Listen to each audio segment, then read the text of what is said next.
Indy Mogul. Hey everyone, welcome to First Films, the podcast where we talk with filmmakers, actors, creative folks out here in Los Angeles about how they got their start, their original start, not just their first student film, but the first time they picked up a camera, all the way back to the very beginning. And with me today is a close friend of mine, someone I've known for a very long time. He is a host, he is a filmmaker, he's a personality on the internet. He just incredible huge gig now is the host of the Star Wars show for the Star Wars channel. It's Anthony Carboni. Hi, man. Thanks for having me. It's a pleasure. And I realized that all my podcasts besides Eric, you've got to have an Italian last name. Are you talking about your guests? Just my guests. Your guests have all had Italian They've all names? had Italian last names. Who have you had on? Give me some last names. The Cadelias. Okay. And then Kristen Brancaccio. Oh, I love her. Yeah. She's great. And now you. And now me. Welcome to the Italian Filmmaker Podcast. We kind of come from a similar origin where we've always just been creative people. But I don't know if I've ever really gotten... We're gonna step on the First Film's time machine. I don't know if I've ever really got your... Beyond when we started being aware of each other in 2003-ish era... I'd love to hear how you really started. Growing up in Florida, right? Yeah. When did your Orlando. interest in filmmaking and whether it's on camera or behind the camera, when did it really begin? When I was a kid, I thought I was going to be an animator. That was the first thing I wanted to be, and so I got really, really interested in filmmaking through animation and through just an obsession with Walt Disney. And probably the first stuff I ever made was not even on a camera. It was, I had a tape recorder.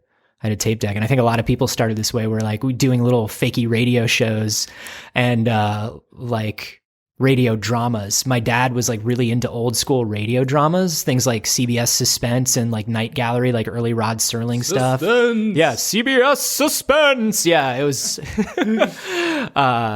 So I would record and do little voices, and my friends and I would do it. We had just tapes and tapes of volumes of these things where we had these characters created, and that's probably where it started. I hope you still have those. I don't know where those are. I feel like they're gone, man. I feel like they're all gone. Chipmunk voice of 7-year-old Anthony Carboni. Yeah, we used to use stuffed animals and action figures to kind of show each other the motions that we were doing and what character was speaking, so we could keep track of it as kids. Yeah. You were almost putting on a play. There was a real life correspondence to, Yeah, totally. So what was in your minds and vocally. And so starting off with the tape player. Yeah. When did you finally get your hands on a video camera? I had a friend, Shane Starr. Shane Starr was the first kid I knew that had access to a video camera. Yeah, Shane Starr, a big member of the Indy Mogul community. He had a video camera, and I had never gotten to actually use one before. My dad had one, but was very much a dad about it. You know what I mean? It was he took long rambling home movies, and then we never watched them. We never saw them again. They were just filed away. But Shane had a video camera, and I remember we made just small videos in his backyard about Mega Man. Mega Man. So it started with video games. We made a little Mega Man video. We made a Darkwing Duck video, which was really weird because we didn't have any costumes or anything, but we were just I guess I'm Darkwing Duck. We were just being real kids about it, So that's probably when it happened. And then the first time I actually got my hands on a video camera and was I think I'm going to try to make videos, because I was still convinced I was going to be an animator, or I was going to draw comics right up until college. And then I had a fine arts teacher that I absolutely hated that just destroyed my love of comics, or not of comics, but of drawing. She is very known for creating a lot of people who are successful artists, but really through being hard on them. Okay, so if you survived it, you probably wound up being a good artist. But she was basically, from the moment I got in there, she's like, "You're not very good." And I was like, wow, okay. Aren't you supposed to teach me to be good? So how do I get better? She's like, I don't know if you're ever going to be good enough. And I was like, you're the worst. And you're literally the only person I can take art classes from. And that was day one. It was very early on.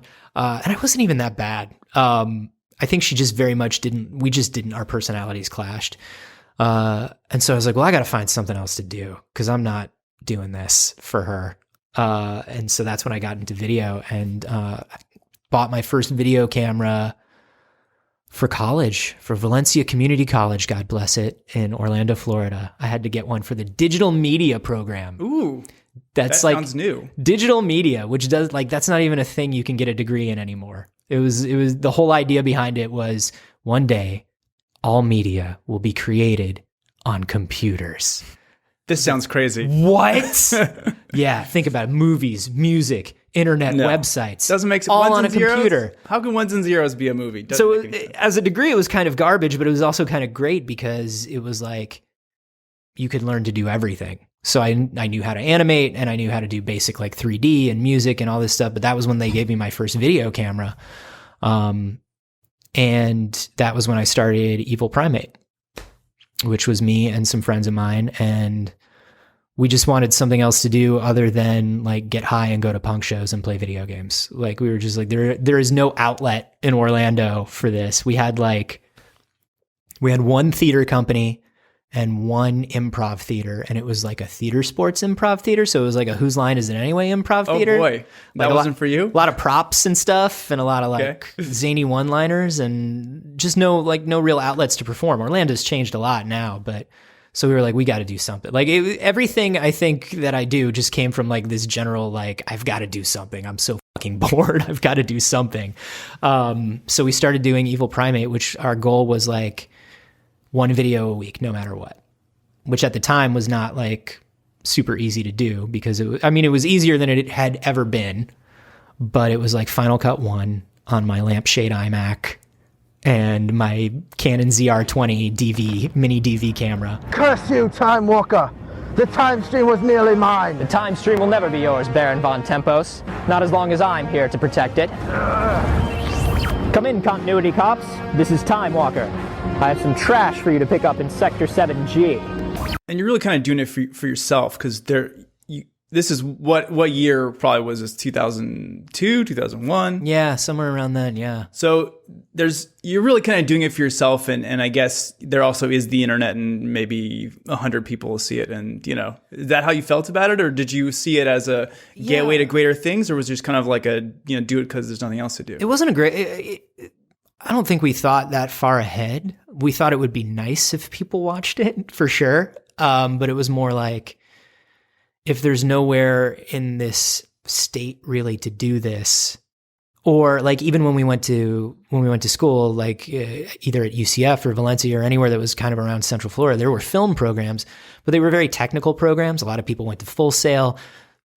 They're great technical educations, right? They're going to teach you how to use the equipment. They're going to teach you how to be out of the way on a set, no matter what part of the crew you're on. They're going to teach you the business side of it, but they don't really focus on the creativity. It's more of a vocational school kind of situation. You're a talented cog. Yeah. But it's basically like, hey, we're looking at, you want to get a job in this, we're going to get you a job in this. So you really, if you wanted to do creative stuff, you had to kind of do it on the outside, on your own. And so that's kind of what we did. And only a couple of us were studying film anyway. The rest of us were just kind of around. And it was like 4 or 5 friends. We had always just kind of hung out and we dug each other's sense of humor, thought we were the funniest people in the world, as all friends who do this sort of thing do. And so we were just like, well, we might as well do something with it, and we'll do this stuff once a week and maybe we'll get better at it, And I'm sure you did see a change. How long did the weekly videos last when you guys made that goal? God, I want to say about a year. We were shooting these things every week and listening to a lot of DVD commentaries and kind of just like learning all of the things that we could from all the little places that we could, DVD commentaries. Oh yeah. So it was kind of, you're getting they're describing how they did a particular scene and you're kind of lifting the veil in a way and seeing maybe a movie you loved and did that give you inspiration on how to replicate it? Yeah. I think one of the things that I really miss about streaming media and like sort of not having physical media as much anymore is like when you watch a movie on Netflix or on Amazon, you don't get the bonus features like that. Sometimes you do, you get like a making of featurette, but it's very, you get the PR materials that they send out to news outlets about the making of. You know what I mean? It's a junket or something. Yeah, it's or it's like here's how we brought together the most talented people to make an Avengers, and it's just like wow, and then everybody's just like sitting on camera like I love working with everyone. Me so and too. so's the best. This is the greatest. It's not about the struggle. We spent $1 zillion and we have 80 billion cameras in a circle, and it's like well that's great for you. Good. Everything went perfect. Yeah, everything went perfect. Nothing hurt, and we made $250 billion. But like DVDs, especially like early Criterion DVDs and stuff, like you would get one of the best DVDs for commentary at the time was probably Dark City. Oh yeah. Dark City, great film. And like you had one commentary by the director, but then you had a commentary by Roger Ebert, which I loved. That's incredible. So you got like, here's why I did all these things. Here's what happened here. You got some of the anecdotes, but you got a lot of the technical stuff too. And then you got a critic's view of the entire movie from start to finish. And whether Ebert is or is not your favorite critic, it's cool to hear a critic as he's going through a movie and explain why he loves it. You know what I mean? I don't know if I've ever heard a commentary track like that. So clearly the people at Dark City, the people who made Dark City knew they were going to get They were like, no, here's why it's good, He's going to like it. Here's why you were all wrong. It was actually, I think that's a very underrated movie, actually. I saw it when my first couple months in LA. I saw it at the New Beverly Theater, and they had a 35 millimeter print of it. Oh, I bet it was beautiful. It was gorgeous. But that was my first, coming from New York, that was one of the first times where I think I'm now dull to this in LA, but I like walked into the room and, maybe there's like 100 other people and I'm just like seeing 100 other like versions of myself. And I'm like, oh my God, I just am that white guy. The audition problem. I call that the audition problem.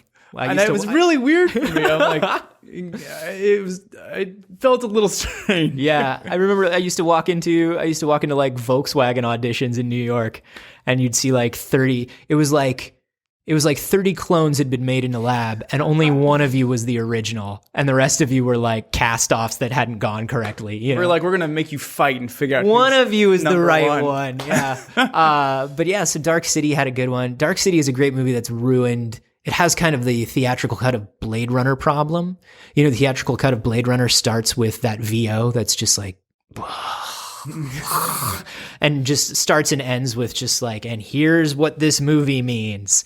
Dark City has that where it gives away all of the noir mystery by having like Kiefer Sutherland do like a sniveling monologue in the beginning that explains everything that's going on. Yeah, I forgot about it. Was that something, and now you've heard the commentary, so is that something that was forced upon the filmmaker? It was Did they added touch on later. it? They didn't want to do it. It was not in the original and they were told to put it in. And whenever I show somebody Dark City, I mute it during that opening shot where it pans down because that's all Kiefer Sutherland talking until you see him shuffling down the street, and then I turn the audio back on. And it makes the movie so much better for people because this dude, he never got his Blade Runner cut. You know what I mean?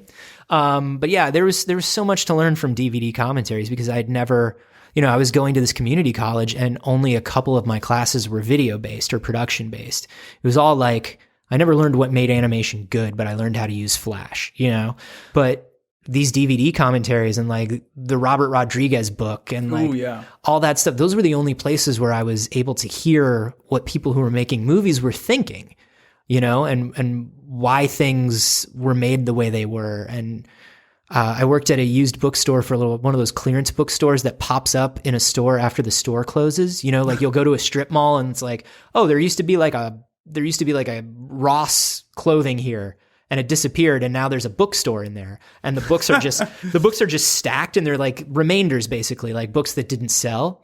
And I remember I would always, whenever those bookstores would pop up, or I would go into those and just grab screenplays. Oh, cool! Miramax used to make books of every screenplay they would put out, and so I'd just like buy up every book of screenplays I could because there's nobody teaching me screenplay structure, so I had to like learn it all that way, So that was kind of like an Evil Primate was just kind of like once a week, we would take all the stuff we learned and all the stuff we loved and kind of mash it together into this like derivative and sometimes funny mess, But it's that learning experience. And it's the, that's what I think is so fun about filmmaking, especially when you're starting out, because it's a way of hanging out with your friends, but you kind of have like a tangible thing afterwards. And even with doing this podcast, I find that starting it now on episode, I guess this is 4, it's a great way of spending time with single people digits. I got into the single digits. Yeah, you did. But also, at the end, you're kind of coming out with the final product. And so it seems like that was a great, I'm sure, fun, but also learning experience for all of us. And it's something that, like, certainly there's some nostalgia and rose-colored glasses and whatever. I'm sure you feel the same way about, like, early film fights and stuff like that. But when you start working more in the industry, there are less opportunities to do that. Now when I get together with people and we want to make a movie together, or we want to do something fun, it's kind of like, we have to look at schedules and we have to look at money and we have to look at, like, availability, and there's no, like, it's very hard to get people together a day a week to just goof around and make a video unless it's your job when you're older. So you really have to take advantage of that time, I think, when you have it. That's a great point. I think there's a real specific window for most people. And I'm sure a lot of the people listening to this now are in that window where your friends have availability and they're down to try, and the real world hasn't totally started yet. Yeah. So having that external community, like knowing that everybody is going to show up to your house on Thursday, because Thursday is the day that you make videos. Because I would wind up writing 90% of the stuff that we did. People would be showing up around 11, and I would wake up at like 9 and be like, I haven't written anything. I got to write something now. Oh, man. And that's a lot of Bytejacker was that way too. Like, I was working like 3 jobs in New York, but we had to shoot this show every week. It's like, well, dude with the camera is showing up in 45 minutes. I better have something to shoot with that camera. Yeah. Well, it's good to force that kind of necessity onto the situation. It is. The unfortunate problem with that is you become one of those people that can only work under that pressure, which helped me out when I was doing something like D News, which was like twice a day we had to do science news for Discovery. There's no backing out. You're doing it. So it helps when you only have 45 minutes anyway, that you've worked in that space before. It hurts you because you become kind of like a kid in college putting off his paper until the night before. Yeah.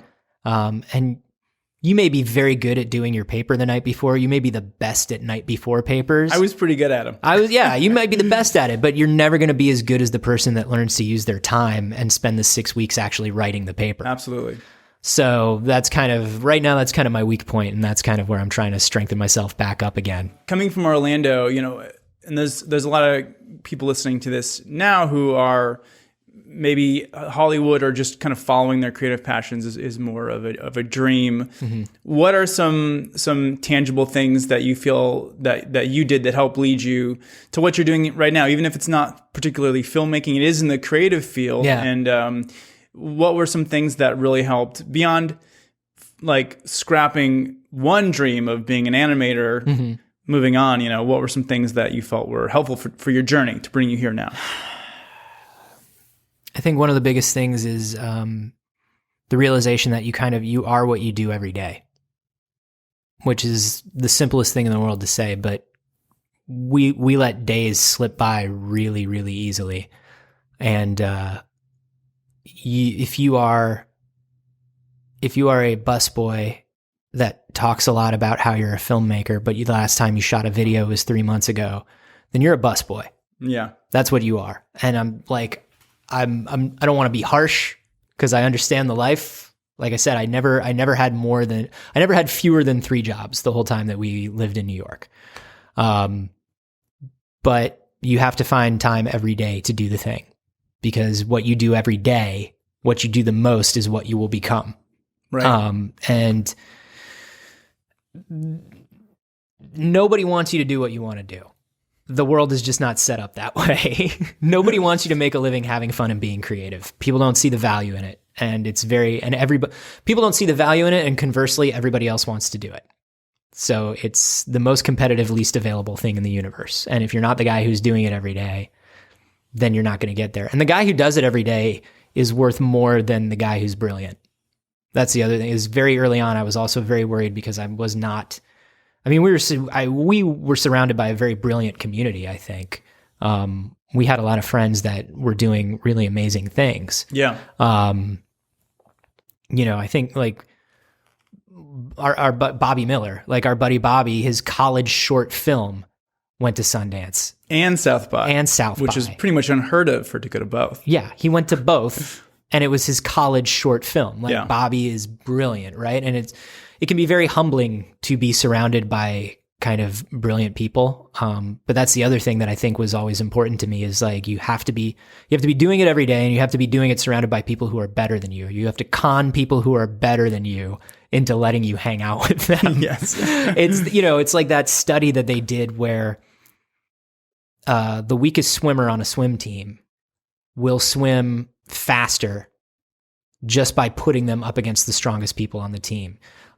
Meanwhile, if you put the weakest swimmer up against the strongest competing swimming team, they will do worse. And that's another thing that I think one of the biggest things I had to learn as coming from being an angry, non-collaborative kid, right?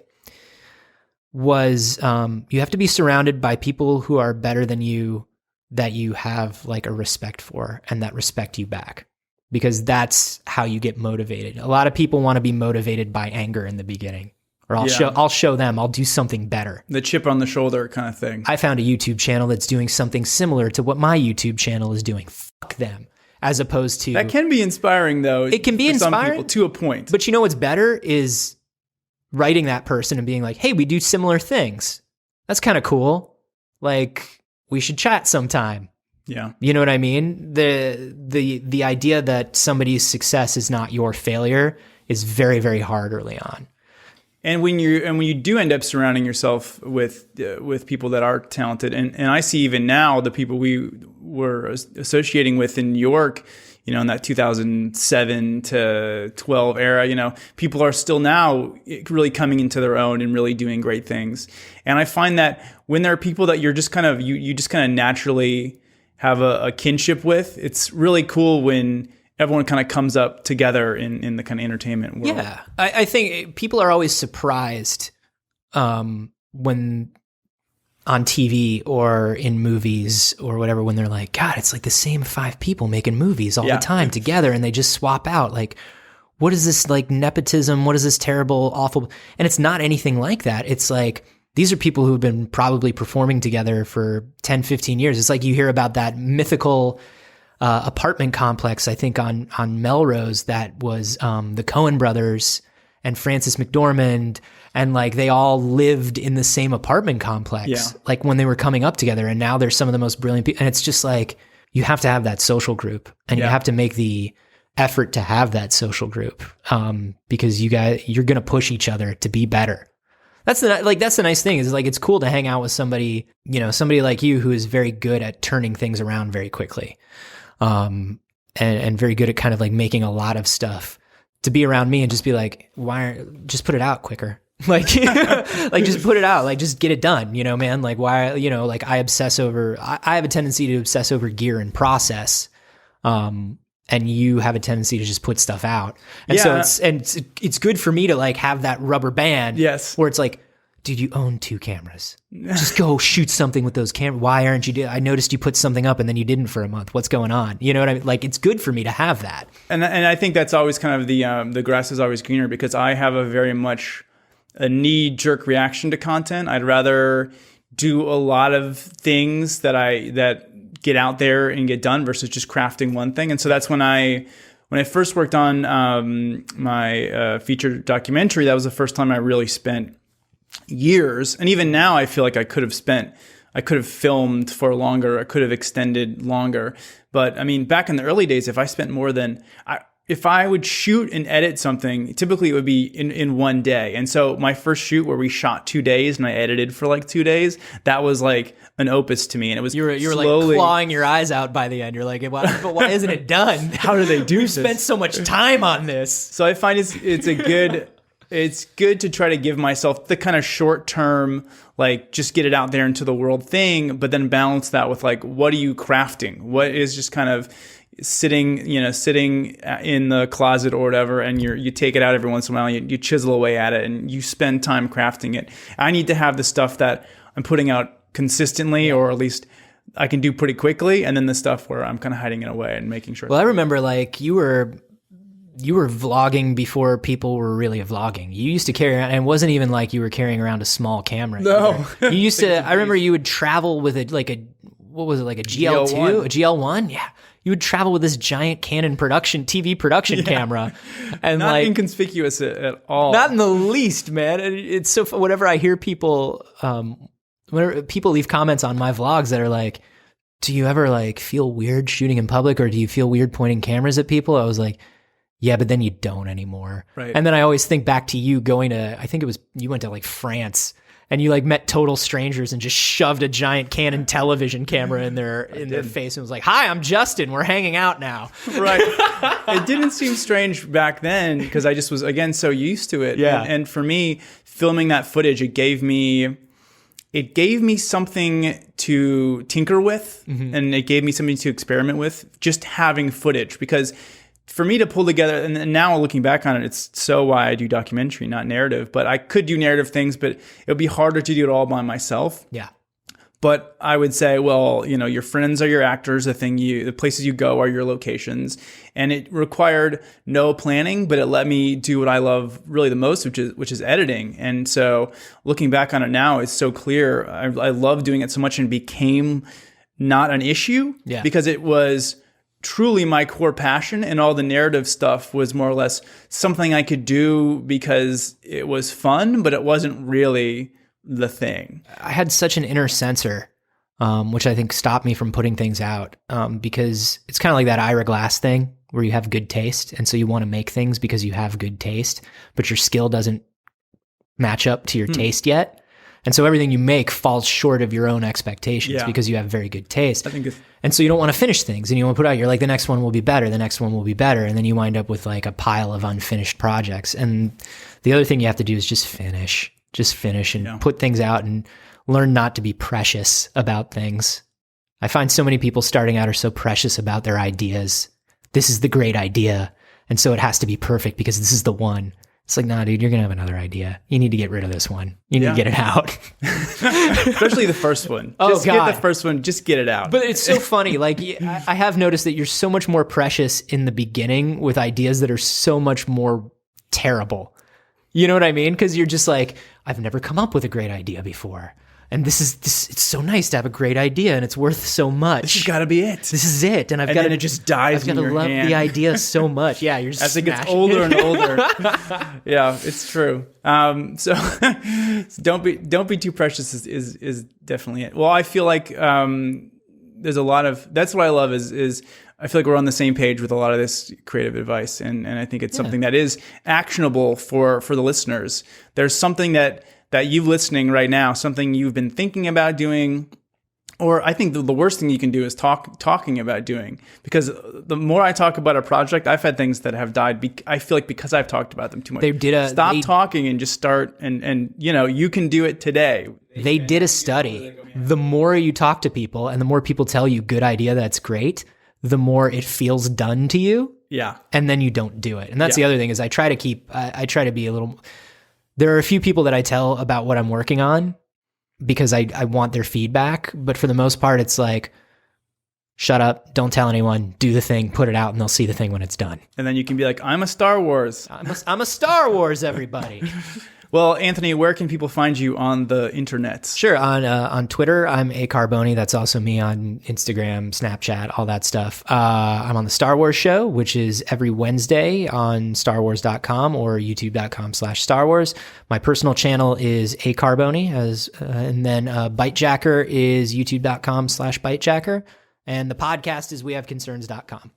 And now, really, I hope I have some leverage to get on your podcast. Yeah, anytime, man. Okay, yes. Yeah.